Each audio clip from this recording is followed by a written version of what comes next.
안녕하세요. 저는 평범한 회사에 다니며 아이들을 키우고 있는 40대 엄마입니다. 제 얘기를 워낙 해본 적이 별로 없어서 이런 글을 쓰는 게 어색하기만 한데요. 그래도 이런 기회 아니면 속 얘기 누구한테 털어놓나 싶어 사연을 보내봅니다. 여러분들은 결혼 생활 하시는 동안 행복하셨나요? 결혼을 해서 반대로 후회해 본 적이 있으신가요? 저는 후자 쪽입니다. 보통 어른들이 이런 말을 많이 하잖아요. 남자들은 결혼을 하면 3개월도 못 가고 변한다는 말. 저는 그런 얘기가 남들 이야기인 줄만 알았습니다. 하지만 저도 그런 상황을 겪으면서 머리가 빠질 정도로 스트레스를 받고 힘든 시간을 보냈습니다. 바로 그 사연을 이렇게 용기 내서 적어보도록 하겠습니다. 남편을 처음 만난 건 의류회사에 다니고 있었을 때였어요. 남편은 그 회사 거래처의 직원이었는데 처음엔 눈에 띄지 않았지만 오래 볼수록 괜찮은 사람이었죠. 성실하고 착한 사람이었습니다. 하지만 처음에는 그 이상도 그 이하도 아니었어요. 남편은 저를 이성으로 생각했는지 제게 몇 번 고백을 했지만 저는 받아주지 않았었죠. 하지만 10번 지고 안 넘어가는 나무가 없다고 했듯이 저는 결국 넘어가고 말았습니다. 그때 10번을 찍든 100번을 찍든 넘어가지 말았어야 했는데 지금 생각해보면 그때가 참으로 후회스럽습니다. 그렇게 연애를 하고 처음 1년 동안 그는 정말 제 말이라면 하늘의 별도 따다 줄 것처럼 정성을 다했어요. 이런 모습에 제 마음은 점점 녹아내렸죠. 결국 사귄 지 1년이 조금 넘었을 때 우리는 결혼 준비를 하기 시작했고 양가 부모님께 인사를 드리기 시작했습니다. 시댁은 경상도 구미라는 곳에서 작은 철물점을 운영하시며 살아가는 분들이셨어요. 지금껏 살면서 경상도는 부산 말고는 가본 적이 없었는데 구미를 내려가는 내내 창밖의 풍경을 보니 참 평화롭게 아름다워 보이더라고요. 그래서 저는 예비 시댁에 가는 내내 저의 행복한 결혼 생활을 꿈꿨답니다. 시댁에 도착하자마자 예비 시어머니는 버선발로 나와서 저를 반겨주셨어요. 저희가 오기 3시간 전부터 언제 오나 밖을 내다봤다면서 먼 곳에서 오느라 고생했다며 제 손을 잡아주셨습니다. 아이고, 어서 와. 서울에서 오느라 고생 많았지. 어쩜 이렇게 피부도 곱고 인상이 좋누. 우리 아들이 섹시하나는 잘 골랐네. 안녕하세요. 처음 뵙겠습니다. 이렇게 반갑게 맞이해 주셔서 감사드립니다. 앞으로 잘 부탁드릴게요. 그래, 그래. 우리도 잘 부탁해. 우선 일로 와. 식사부터 하자고. 시어머니와 시아버지는 저를 백년 손님인 것처럼 잘 대해주시더군요. 이런 시부모님들 때문에 제가 결혼 결정을 잘했다고 생각했습니다. 결혼 후에도 이분들은 우리 아들이 언제든지 힘들게 하면 얘기해. 내가 당장 올라가서 홍군형 내줄 거야. 라고 말씀하시며 항상 제 편을 들어주시는 고마운 분들이셨죠. 유튜브 사연을 들으면 다들 시어머니들이 며느리 못 잡아서 안달이던데 저는 시부모님의 사랑을 듬뿍 받으며 결혼 생활을 시작했답니다. 저희 친정에서도 남편이 마음에 든다면서 반대 한 번 없이 저희의 결혼을 허락해 주셨습니다. 아직도 생각나네요. 결혼식을 진행하면서 사회자가 양가 부모님께 인사라는 멘트가 나왔을 때 손수건으로 한없이 저를 바라보시며 우시는 부모님의 모습. 저는 아직도 그 순간을 잊지 못합니다. 아마 그 순간 부모님은 제가 태어난 순간부터 결혼한 순간까지 모든 기억들이 머릿속에 하나씩 스쳐 나가셨겠죠. 저는 그런 부모님의 모습을 보고 부끄럽지 않게 꼭 잘 살겠다고 다짐을 했었네요. 남편은 결혼을 하고도 한결같았어요. 아내인 저를 귀하게 여겨줬고 배려해 줄 줄 알았죠. 친구들이 부러워할 만큼이나요. 결혼 후에 새로 차리게 된 작은 공장 일로 바빠졌는데도 불구하고 저에게 최선을 다했어요. 일과 가정 모두 충실한 그의 모습이 그때는 참 멋져 보였죠. 특히 임신했을 땐 제가 손에 물 하나 묻히지 못하게 했습니다. 그리고 아이를 낳아서도 변하지 않았고요. 퇴근하고 많이 지칠 법도 한데 낮에 당신이 애 봤으니까 이제 내 차례야. 푹 쉬고 있어. 이렇게 말하며 든든한 아빠 역할을 제대로 해줬어요. 이런 남편 덕분에 우리는 흔한 신혼 초 다툼 한 번 없이 살았죠. 이렇게 가정에 충실했던 남편에게 가장 고마웠던 일이 하나 있는데요. 뜻하지 않게 갑자기 제가 엄마를 잃었을 때였어요. 엄마는 유방암에 걸려 투병 생활을 하시다 돌아가셨어요. 이때 저는 너무 큰 충격을 받아 한동안 아무것도 하지 못했습니다. 처음에 유방암이라는 소리를 들었을 때 그래도 암 중에는 가장 약한 암이라고 하니 치료만 하면 금방 나을 수 있다고 생각했습니다. 그래서 엄마가 치료를 받으러 병원을 자주 들락날락거릴 때 치료 잘 받으라고 응원만 해줄 뿐 진심으로 엄마를 위해 제가 해준 건 없었어요. 직장 다닌다는 핑계로, 멀리 산다는 핑계로 모든 부분을 아빠에게 엄마의 간호를 부탁드리기만 할 뿐이었죠. 결국 엄마의 병세는 점점 악화되었고 그 병을 끝내 이기지 못하고 세상을 떠나고 말았습니다. 이때 저를 대신해 장례 절차도 밟고 제가 정신을 놓지 않게 다독여준 게 남편이었죠. 제가 슬퍼서 뭘 먹지도 못할 때 장모님이 당신 이런 모습 보면 마음 편히 하늘로 가시겠어? 내 얼굴 봐서라도 좀 먹어. 어? 하며 제 건강을 살뜰히 챙겨줬습니다. 그 덕에 저는 제 발로 서서 엄마 가시는 길을 지킬 수 있었죠. 그렇게 장례식을 마치고 저보다 더 힘들어 하시는 분이 계셨습니다. 바로 저의 아버지셨어요. 아빠는 장례를 치르는 동안에는 저희들에게 내색은 안 하셨지만 장례가 끝난 후 집에 혼자 계실 때는 많이 울적해 하셨습니다. 둘이서 혼자가 되는 이 현실을 부정하고 싶어 하신 듯 보였죠. 그럴 때마다 아빠는 술을 한 잔 먹고 우시면서 저를 찾으셨습니다. 미수가, 나 네 엄마 없이 못 살겠다. 너무 답답하고 술 없이는 잠을 못 잘 정도로 너무 힘들구나. 차라리 나도 네 엄마를 따라가고 싶어. 40년을 한 입을 덮고 살았는데 지금은 없다는 사실이 아직도 믿겨지지가 않어. 아빠, 그만 우세요. 살 사람은 살아야죠. 제발 술 그만 드시고 우리 생각 좀 해주세요. 아빠가 자꾸 이러면 저도 불안해서 일이 안 잡힌다고요. 그래, 미안하구나. 괜히 전화해서 너한테 근심만 끼친 것 같구나. 미안하다, 우리 딸. 아빠는 이렇게 말씀하시며 제 가슴을 찢어지게 아프게 하신 적도 많았습니다. 동네에서 소문난 인고 부부였던 엄마, 아빠. 아빠는 결국 엄마를 잃은 슬픔을 극복하지 못하고 극단적인 선택을 하셨습니다. 엄마가 돌아가시고 정확히 석 달째 접어드는 시기였어요. 천만다행히도 옆집에 사시는 김씨 아저씨가 발견해서 빠르게 병원으로 이송할 수 있었고 목숨은 건질 수가 있었습니다. 깜짝 놀란 소식을 들은 저는 회사에 연차를 쓰고 병원으로 달려갔어요. 아버지는 제게 미안한지 제 얼굴도 보지 못하시고 뜨거운 눈물만 흘리셨습니다. 아빠, 아빠, 도대체 왜 이러세요? 나 죽는 걸 보고 싶으세요?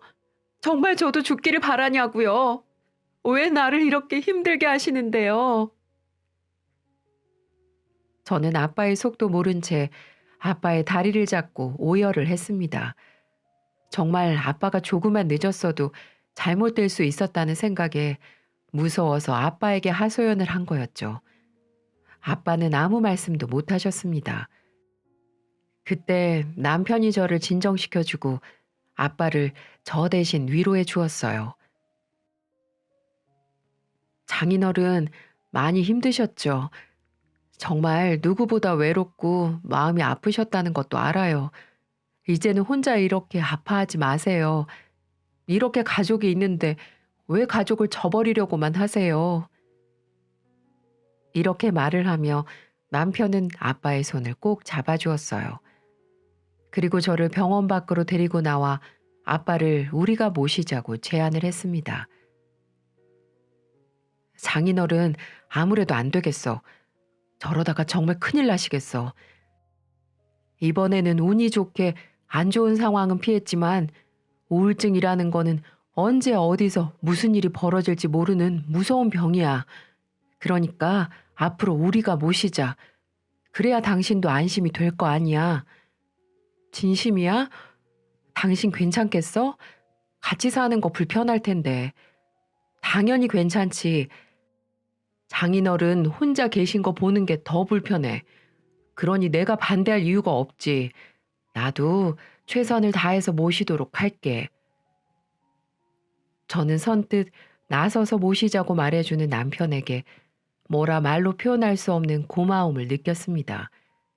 솔직히 제가 먼저 남편에게 말하고 싶었던 부분이었어요. 어떻게 남편에게 말해야 하나, 어떻게 설득을 시켜야 하나 고민을 하던 참이었죠. 그런 와중에 남편이 먼저 저렇게 말을 해주니 너무 고마웠고 남편에게 또 한 번 감동을 받게 되었죠. 이렇게 우리는 집으로 친정아빠를 모시게 되었죠. 아빠가 집에 오신 후부터 우리 집 풍경은 많이 바뀌었어요. 아빠와 남편은 정말 친한 부자 사이처럼 지냈습니다. 주말 아침이면 항상 일찍 일어나 둘이 사우나도 갔다 오고 저녁에는 남편이 술 좋아하시는 아빠 술 상대도 해드리곤 했습니다. 둘 다 술이 많이 들어가면 아버지, 아들 하며 허물없이 대화하는 게 참 보기 좋아 보였습니다.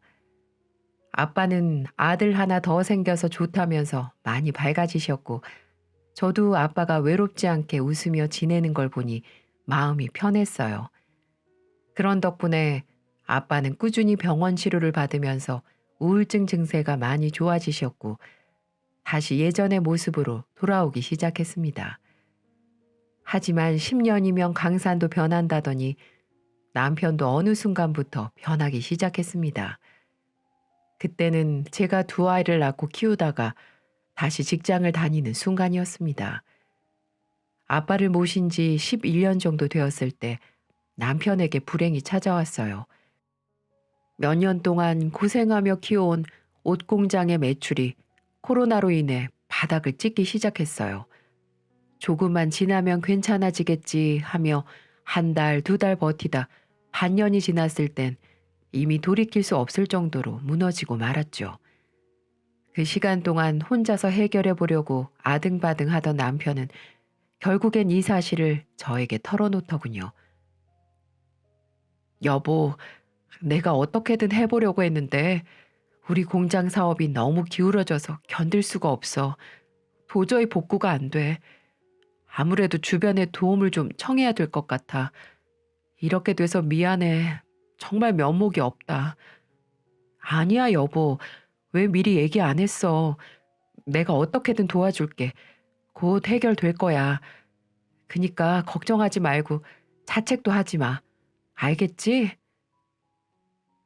저는 죄책감에 시달리는 남편을 달래며 온갖 해결 방법을 떠올렸어요. 정부 지원금도 신청하고 제가 남겨둔 비상금도 다 끌어모았죠. 하지만 이미 빚이 쌓이고 있는 공장을 살리기엔 턱없이 부족했습니다. 결국엔 친척 친구들한테도 도움을 요청했지만 다들 어려운 시기라 난감해했고 자꾸 돈 부탁하더니 우리를 점점 피하기 시작하더군요. 옛말이 정말 틀린 말이 하나도 없었어요. 돈이 있어야 주위에 사람이 많지 돈이 없으면 주위 사람들 다 떠나간다는 말. 우리는 그 순간 그 말들을 실감할 수가 있었습니다. 어쩔 수 없이 남편은 할 수 있는 모든 대출을 다 끌어다 썼어요. 은행 대출부터 집 담보대출에 신용대출까지 손을 대가며 공장을 살리려 애를 썼지만 밑빠진 독에 물붓기였죠. 바로 그때 우리에게 손을 내민 사람이 바로 아빠였습니다. 아빠는 수중에 7천만 원을 가지고 계셨는데 그 돈을 전부 남편 사업 자금에 보태 쓰라고 주셨습니다. 그 돈은 아빠가 우리에게 오실 때 집을 팔았던 돈이었어요. 김서방, 이거 밖에 마음 같아서는 더 많이 도와주고 싶지만 내가 능력이 안 돼서 이것밖에 못 주겠네. 이게 내 전 재산이지만 자네한테 주는 돈은 아깝지 않아. 난 우리 사위를 믿어. 그러니 이 돈으로 급한 불부터 해결해봐. 아빠는 정말 전 재산의 90%를 남편에게 주셨습니다. 남편이 그랬던 것처럼 이번에는 아빠가 남편의 손을 잡아주었던 거였어요. 하지만 아빠의 응원과는 달리 남편의 사업은 좋아질 기미가 안 보였어요. 설상가상으로 여기저기서 물품 대금을 못 받으면서 결국 최악의 순간까지 와버렸습니다. 이런 시기에 남편만 힘들었겠어요? 거래처, 하청업체 전부 다가 힘들었겠죠. 한순간에 나라까지 떨어지니 남편은 평소 밝고 자신감 넘쳤던 모습은 온데간데 없이 점점 예민해지고 망가져만 갔습니다. 결국 더 이상 할 수 있는 게 없다고 느껴지자 방구석에 하루 종일 처박혀서 소주 병나발이나 부는 게 다였죠. 더 이상 손도 쓸 수 없는 상황 속에서 저는 무너진 남편을 대신해 아이들과 아빠를 보살피는 데 집중할 수밖에 없었고, 이런 하루가 반복되다 보니 남편과 저는 점점 멀어져만 갔습니다. 정신을 차렸을 때 남편은 이미 알코올 중독자가 다 되어 있더라고요. 술이 없으면 잠도 못 자고 손까지 덜덜 떨었어요. 게다가 점점 말도 험하게 하고 성격이 사나워지는 게 보였죠. 그러나 불행은 혼자 오지 않는다고 했던가요? 남편 신경 쓸 새도 없이 아버지의 건강에 적신호가 들어오기 시작했어요. 눈에 띄게 살이 빠지시고 황달까지 오는 게 심상치가 않았죠. 연세가 이미 75세가 넘으신 터라 몸은 허약해진 상태였고 서둘러 아주대병원에 모시고 가서 검사해보니 결과는 불행하게도 췌장암이었습니다. 세상에 많고 많은 암 중에서 그 살기 어렵다는 췌장암이라니, 이를 어째. 눈앞이 깜깜해지는 것 같았죠. 그나마 다행히도 아빠는 지금 이 상황까지 대비를 해놓은 상태였습니다. 아빠는 예전부터 암보험을 가입해 놓으신 상태였어요. 보험사에 전화해서 상황을 말하고 알아보니 수령 가능한 보험금이 1억 정도라고 했습니다. 그걸 듣자 한시름 놓은 기분이었어요. 병원에서는 췌장암 2기라고 했고 수술을 하면 5년 생존율이 50% 정도는 된다고 하더군요. 그래서 거기에 희망을 갖고 치료를 해나가기로 했습니다. 우리는 아빠가 최대한 병마와 싸워서 이길 수 있도록 최선을 다했어요. 남편도 그때만큼은 술을 줄이고 아버지를 보살피는 듯 했습니다. 저는 낮에는 직장을 다니느라 남편이 아빠를 간호해주고 챙겨주었는데 그때는 참으로 고마웠어요.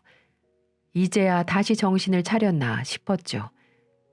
그러던 어느 날 조심스럽게 제게 충격적인 부탁을 하기 시작했습니다. 여보, 나 부탁이 하나 있는데 들어줄 수 있어? 뭔데? 이런 말하기 정말 미안한데 이번에 장인어른 보험금으로 받는 돈 있잖아. 그중에 1억만 잠깐 빌려주면 안 될까? 내가 꼭 갚을게 진짜. 뭐? 당신 미쳤어? 그 돈이 어떤 돈인데 그 돈을 빌려달래. 그건 절대 안 돼. 남편은 아빠가 보험금으로 1억을 받은 걸 알고는 그 돈을 탐내기 시작했습니다. 저는 말도 안 되는 걸 부탁하는 남편에게 절대 안 된다며 크게 소리를 쳤죠. 그러자 남편은 막무가내로 저를 설득하려고 하는 겁니다. 당신 나 힘든 거 알잖아. 나 진짜 죽고 싶어. 안 돼. 차라리 사업을 정리해. 내가 지금 일하고 있잖아. 당신도 다른 일 알아보면 되고. 사람이 왜 이렇게 욕심이 끝이 없어. 저번에도 아빠가 7천만 원 도와주셨는데 이제는 보험금까지 탐내는 게 말이 돼? 당신은 나 불쌍하지도 않아? 당신 아버지만 사람이야? 나도 살고 싶다고. 내가 지금껏 장인어른에게 어떻게 했는데 나도 도움받을 자격이 있다고. 남편은 본인이 지금껏 할 만큼 했으니 보상이라도 받고 싶어 하는 듯 말을 하더군요. 정말 말하는 게 사람이 아니었어요. 그래서 우리의 대화는 점점 싸움으로 번지게 되었죠. 어떻게 힘든 사람한테 그렇게 말해? 췌장암이 얼마나 무서운 병인 거 당신 몰라? 진짜 그놈의 돈 때문에 이렇게 망가지는구나. 망가지다니. 나도 우리 가족을 위해서 이러는 거 아니야. 그리고 장인어른 나이가 고령이라 건강보험이랑 나라에서 지원해주는 걸로 충분히 치료받을 수 있어. 나도 전부 알아보고 당신한테 이런 부탁을 하는 거 아니야. 그리고 당신 아버지는 나이도 많고 병들었지만 난 아직 살 날이 많이 남았는데 그럼 나를 우선시해야지. 그럼 지금 우리 아빠 늙었으니까 그냥 죽어도 된다는 말이야? 아니 말을 왜 그렇게 해? 네가 그렇게 말한 거 아니야? 아유 열받아 죽겠네. 어쨌든 너 같은 알코올 중독자한테는 한 푼도 안 줄 거니까 그렇게 하라. 한참 실랑이 끝에 저는 결국 방문을 쾅 닫고 나와버렸고 부부 사이는 돌이킬 수 없이 나빠지기 시작했어요. 남편은 결국 마지막 희망마저 제가 버렸다고 생각하는지 그날부터 가족들에게 거칠게 나오기 일쑤였죠. 남편은 낮엔 어딜 돌아다니는지 한동안 사라져 있다가 밤이면 술에 잔뜩 취해서 소리를 지르면서 들어오곤 했습니다. 아이들도 아빠가 무서워졌다면서 피하기 바빴죠.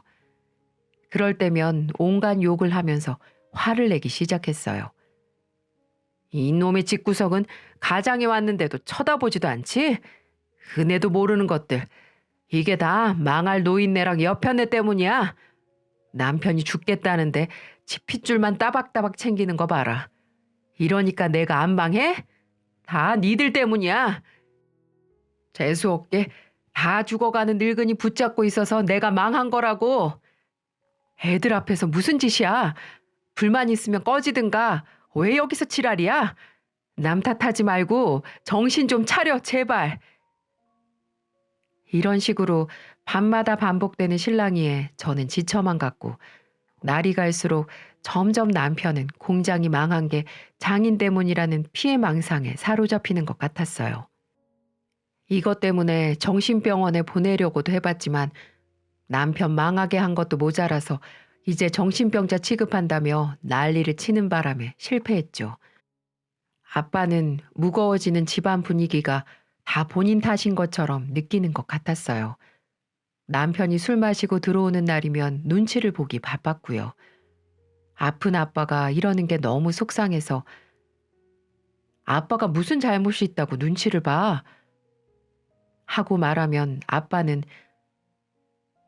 다 늙은 게 안 떠나고 이렇게 미련스럽게 남아있는 게 잘못이지. 미안하다. 이렇게 말하곤 했어요. 그럴 때마다 저는 마음이 찢어질 것만 같았죠. 이 때문에 스트레스를 너무 받으니 건강했던 저도 탈모까지 오더라고요. 제 상태를 보면 아빠는 아무 말도 못하게 더 심했겠죠. 하지만 회사마저 그만두면 애들 당장 먹고 입을 것도 없이 집에서 쫓겨날 판이니 이러지도 저러지도 못하며 그저 내일은 좀 잠잠하기를 바랄 뿐이었습니다. 그 사건이 지나고 몇 주 동안은 걱정이 되어서 집에 오자마자 아빠 상태부터 확인하곤 했어요. 그런데 하루는 이상할 정도로 아빠 몸이 차가운 겁니다. 지나치게 기운도 없어 보였고 곧 쓰러질 것 같았어요. 더 상태가 나빠져서 그런가 싶어 놀라서 물었죠. 아빠 몸이 왜 이래? 어디 아파? 아니야, 겨울이라 그런 거지. 신경 쓰지 마라. 아프면 병원 가라니까. 갔어, 아까. 진짜? 어떻게? 부축 없이는 잘 못 걷는 아빠가 병원을 다녀왔다니 그래도 남편이 같이 가줬구나 싶어 저는 그나마 다행이다 싶었어요. 그래서 고맙다고도 말할 겸 남편에게 갔죠. 병원 갔다 왔어? 웬일이야? 뭐라는 거야? 무슨 병원? 하루 종일 집에 있었는데. 아빠 병원 같이 갔다 온 거 아니야? 내가 아침에 같이 다녀오라고 부탁을 했었잖아. 네 아빠 병원? 그걸 내가 왜 가? 네 아빠인데. 뭐야 그럼 어떻게 아까 귀찮게 내 방문 한참 두드리다가 조용해졌었는데 그때 갔다 왔나 보네. 거봐 그 인간 멀쩡하다니까. 혼자 병원도 가고. 그날은 아빠가 병원 가는 날짜였어요. 그래서 제가 출근하기 전에 아빠 병원 좀 모시고 갔다 오라고 신신당부를 했습니다. 하지만 알고 보니 남편은 그 시간에 소주와 배달 안주를 시켜 먹었고 병원 갈 시간에 소주를 마시느라 아빠 혼자 가게 놔뒀던 거였습니다.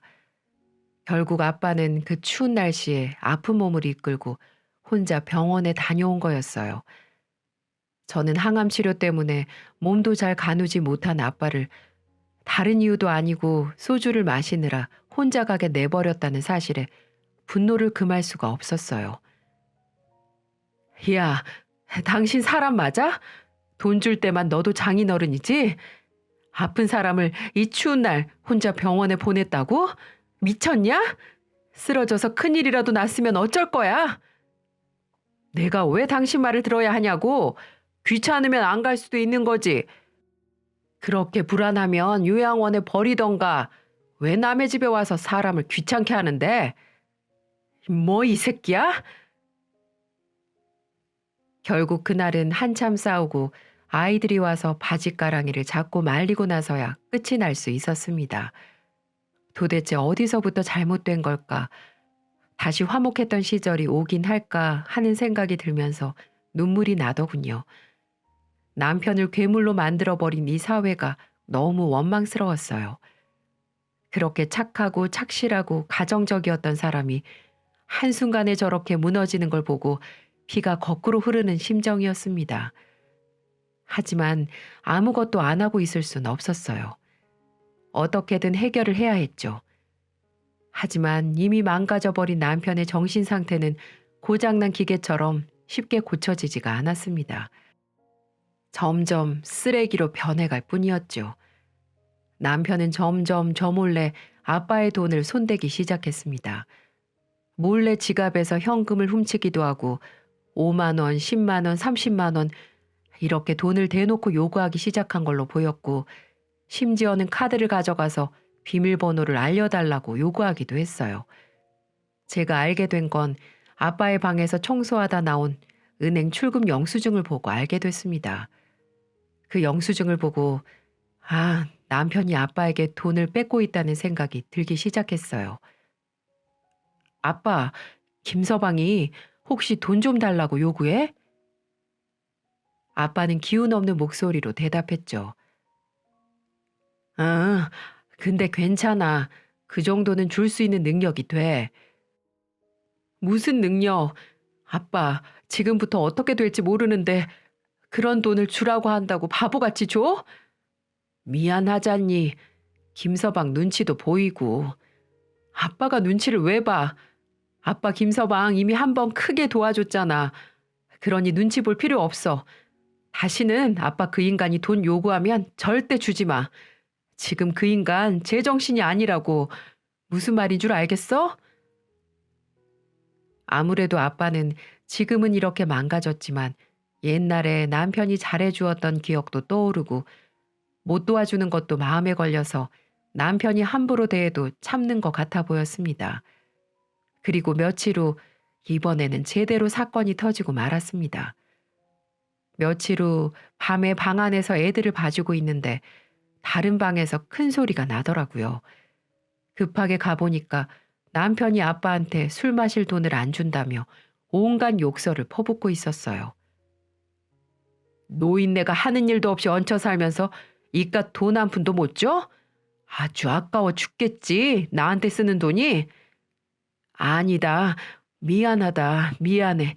근데 주면 안 된단다. 하도 큰 소리가 나니까 아빠가 키우던 강아지도 남편을 향해 짖기 시작했어요. 그걸 보고 남편은 더 열이 받았는지 소리를 쳤죠. 이 왜 안 되는데? 네 개새끼 밥 사줄 돈은 있잖아.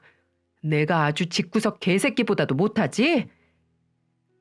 그리고는 화를 주체하지 못하고 앞에 있는 강아지를 때리기 시작했어요. 강아지는 너무 놀라서 깨갱거리면서 베란다로 도망쳤고 남편은 쫓아가서 발로 차버렸죠. 제가 말릴 틈도 없었어요. 뒤늦게 쫓아갔지만 이미 많이 맞은 후였죠. 다친 강아지가 입에서 피를 토할 지경인데도 남편은 멈추지 않았어요. 그걸 보니 정말 소름이 끼쳐서 몸이 잘 안 움직여지더라고요. 아빠는 안 된다고 소리치며 나서서 몸으로 감쌌고 저는 남편을 베란다에서 있는 힘껏 밀어내며 말렸어요. 아이들은 무서워서 엉엉 울기 시작했고요. 그러자 그제서야 남편은 발길질을 멈추고 씩씩거리며 밖으로 나갔습니다. 이 사건 이후로 저는 폭력에 손을 댄 남편과 같이 살아도 될까 정말 많은 고민을 하기 시작했습니다.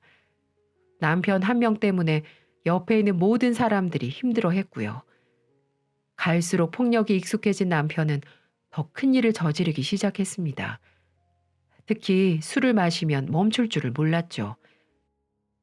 어느 날도 어김없이 잔뜩 취한 남편이 집에 인사불성해서 들어왔더라고요. 저는 꼴도 보기 싫어 방에 들어가 문을 닫고 있었고요.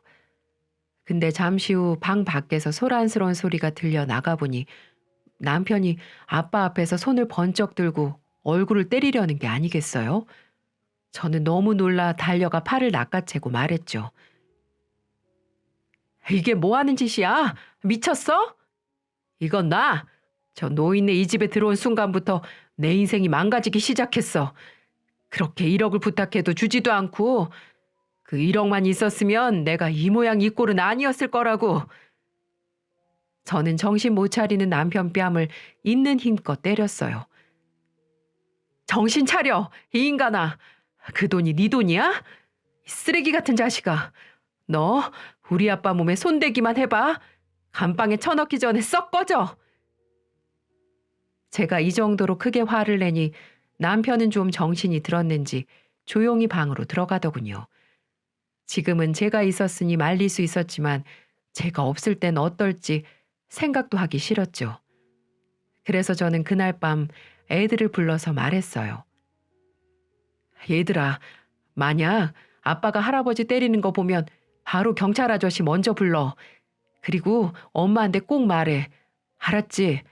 너네가 엄마 대신에 할아버지 지켜줘야 해. 걱정 마, 엄마. 애들한테 신고하는 방법까지 알려주면서 계속 강조를 했지만 마음이 놓이지는 않았어요. 그래도 한동안은 큰 사고 없이 지나가는 듯해서 저는 안심하고 말았죠. 하지만 폭력은 쉽게 멈춰지는 게 아니라는 걸 머지않아 몸속 깨닫고 말았습니다. 그날은 하루 종일 회사가 너무 바빠 조금 늦게 퇴근하고 집에 가는 길이었어요. 그런데 충격적인 걸 발견하게 됐죠. 웬 할아버지가 맨발로 속옷만 입은 채 저 멀리서 뛰어오는 거예요. 정신을 차리고 자세히 보니 충격적이게도 아빠였습니다. 너무 놀란 저는 달려가서 아빠 어깨를 붙잡고 진정을 시킨 다음 제 겉옷을 벗어주었습니다. 아빠, 이게 무슨 일이야? 여기서 왜 이러고 있어? 미수가, 나 도저히 니네 집에서 못 살겠다. 가서 내 짐 좀 챙겨서 갖다 줘. 아이고, 늙으면 그냥 죽어야 하나 보다. 무서워서 살고 싶지가 않아. 그게 무슨 말인데 자세히 좀 얘기해 보라고. 그 순간 뒤따라 나온 딸아이가 울면서 제게 말했습니다. 아빠가 할아버지 화장실에서 볼일 보고 있는데 샤워기 호스로 물을 뿌리고 머리를 잡아당겼어. 동생하고 나하고 그러지 말라고 말렸지만 아빠가 우리도 때렸어. 그 사이 할아버지가 도망쳐 나온 거고. 엄마, 나 아빠 너무 무서워. 지금 지민이는 집에서 아빠한테 맞아서 울고 있고, 엄마가 말한 대로 경찰에 신고했으니 곧 경찰 아저씨들 올 거야. 지금 신고하고 할아버지 무슨 일 벌어질까 봐 나도 바로 뛰쳐나온 거야. 뭐? 아, 그래. 우선 잘했어. 우리 딸. 할아버지 괜찮으실 거야. 저는 딸아이의 소리를 듣고 경악을 금치 못했습니다. 아빠의 몸을 살펴보니 온몸에 벌겋게 피멍이 들어 있었고 눈에는 실핏줄이 터져 있었어요. 그리고 조금 뒤 딸이 신고해서 온 경찰들이 찾아왔습니다. 경찰입니다. 무슨 일이시죠? 네, 폭행 신고 좀 하려고요. 남편한테 아빠가 맞아서 지금 밖으로 도망쳐 나왔거든요. 지금 우리 아빠 암 환자예요. 지금 집으로 가서 바로 체포 좀 해주세요. 경찰은 제 얘기를 듣고 집으로 가 남편을 곧바로 현행범으로 체포를 했어요. 역시나 경찰에게도 왜 수갑을 채우냐고 난동을 피우더군요. 심지어는 경찰에게까지 욕설을 하며 왜 나를 잡아가냐고 소리를 지르기 시작했어요. 결국 남편은 바로 집에서 끌려나와 경찰서에서 유치장 신세를 져야만 했습니다. 그 하루 동안 저는 마음을 굳혔어요. 더 이상 이런 인간 쓰레기 옆에 아빠를 둘 수 없으니 답은 이혼밖에 없었죠. 남은 거라곤 더 일찍 결정할 걸 하는 후회뿐이었어요. 더 웃긴 건 남편이 하루 만에 경찰서에서 풀려났다는 겁니다. 저는 이렇게 빨리 풀려날 줄 몰랐어요. 아마 남편이 동종 전과가 없고 아빠가 처벌을 원하지 않는다는 표현을 해서 풀려난 듯 보였습니다. 바보 같은 아빠. 아빠는 그렇게 당하면서도 사위의 더 큰 불행을 원하지 않았었나 봅니다. 저는 남편이 경찰서에서 돌아오자마자 이혼 서류를 눈앞에 던졌습니다. 자, 서명해. 너 범죄자니까 이제 이혼도 쉽겠다. 참 고맙다. 뭐? 갑자기 왜 이혼을 해? 어제 일 때문에 그래? 나 진짜 술 취해서 기억이 안 나.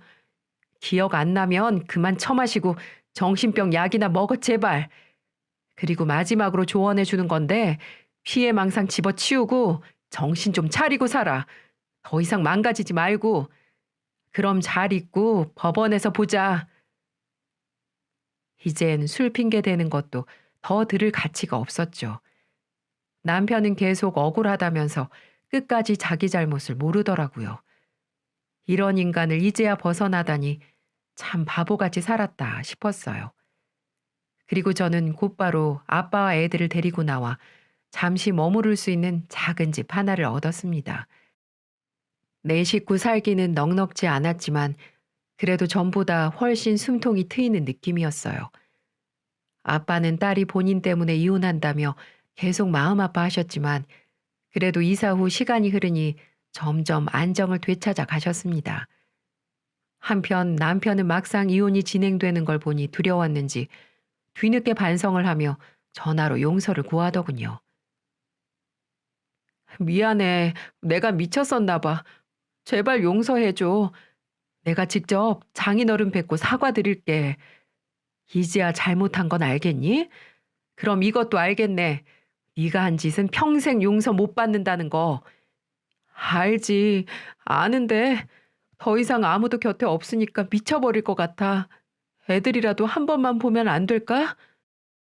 너 같은 범죄자한테 내 애들을 어떻게 보내? 절대 안 되지. 그냥 죄값 치른다 생각하고 평생 외롭게 살아.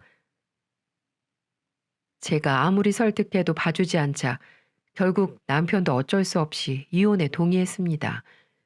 그렇게 법원에서 이혼 도장을 찍고 헤어지면서 다시는 만날 일이 없기를 기도했죠. 이혼 후 새로운 생활에 적응하고 한참이 지나 꽤 살만해졌을 때쯤 저는 잊고 살던 시부모님으로부터 뜻밖의 소식을 접하게 되었습니다. 남편이 4층 건물에서 극단적인 선택을 해 병원에 실려갔다는 소식이었죠. 극단적인 선택을 할 만한 사람은 아니었는데 어찌된 일인지 물어보니 저와 이혼을 하면서 많이 힘들었다고 해요. 아이들도 아빠 보기를 거부하고 저마저도 냉정하게 돌아서니 시부모님에게 울면서 마지막 작별 인사를 구했다고 합니다. 시부모님은 놀라서 곧장 경찰에 신고를 했고 경찰은 바로 전 남편을 수소문하기 시작했는데 지나가는 행인을 통해 발견이 돼 남편은 그 시간에 병원에서 응급수술을 받고 있다고 했습니다. 다행히도 전 남편은 생명에는 지장이 없었지만 그날 이후 휠체어 신세를 져야만 했다고 했습니다. 이 세상이 외롭고 힘든 나머지 스스로 삶을 마감하려고 했던 남편은 오히려 더 불행한 인생을 살게 된 거였죠. 다리를 쓰지 못하니 정상적인 일도 앞으로 못할 겁니다. 착한 시부모님들이 무슨 고생인가요? 지금은 구미에 있는 시부모님 집으로 내려가 고독한 인생을 살고 있다고 들었습니다. 정말 안타까웠어요. 저는 전 남편과 이혼을 한 그 순간까지도 아이들 아빠이니 제발 다시 정신 차리고 새 인생을 살기를 바랬습니다. 다시 정신을 차리면 아이들도 다시 보여주려고 했고요. 하지만 남편의 잘못된 선택으로 인해 본인과 본인 가족들만 더 힘들어진 상황이 돼버렸네요. 부디 지금부터라도 정신을 차려 인생을 착실하게 살길 바랄 뿐입니다. 아빠는 계속해서 항암 치료를 받으며 고생을 하고 계세요. 어떨 때는 힘들어서 포기하고 싶다고 말을 하실 때도 많아요. 하지만 저는 절대 포기할 수 없습니다. 저와 제 아이들은 하루빨리 아빠가 다시 일어날 수 있도록 열심히 보살펴 드리고 있답니다. 제 사연은 여기까지입니다. 아마 제 사연을 들으신 분들은 많은 생각들을 하실 것 같아요. 참 우리 아빠가 불쌍하다고 생각되신 분들도 많으실 거고 남편 욕하는 분들도 많으실 테고요. 아마 이혼을 왜 빨리 안 했냐고 저를 욕하는 분들도 계시겠죠. 앞으로는 이런 소리 듣지 않도록 열심히 살아가도록 하겠습니다. 요즘 우리나라가 살기 많이 힘드시죠? 그로 인해 세계에서 극단적인 선택을 하는 분들이 5위 안에 든다고 들었어요. 물론 저도 살아가면서 힘들다 보면 그런 생각을 안 해본 건 아니지만 가족들을 보고 참고 견뎠습니다. 이걸 보시는 모든 분들은 혹시라도 그런 안 좋은 마음 갖고 계신다면 다시 한번 주의 한번 돌아보시기 바랍니다. 그럼 분명 나를 사랑해주고 나를 아껴주고 나를 응원해주는 사람들이 있을 거예요. 저도 비록 아팠던 기억은 아물어도 흉터처럼 남겠지만 열심히 예쁜 기억으로 덮어보려고요. 그러다 보면 분명 더 좋은 날이 오겠죠. 여기까지 제 긴 사연 들어주셔서 감사합니다. 여러분, 항상 건강하세요.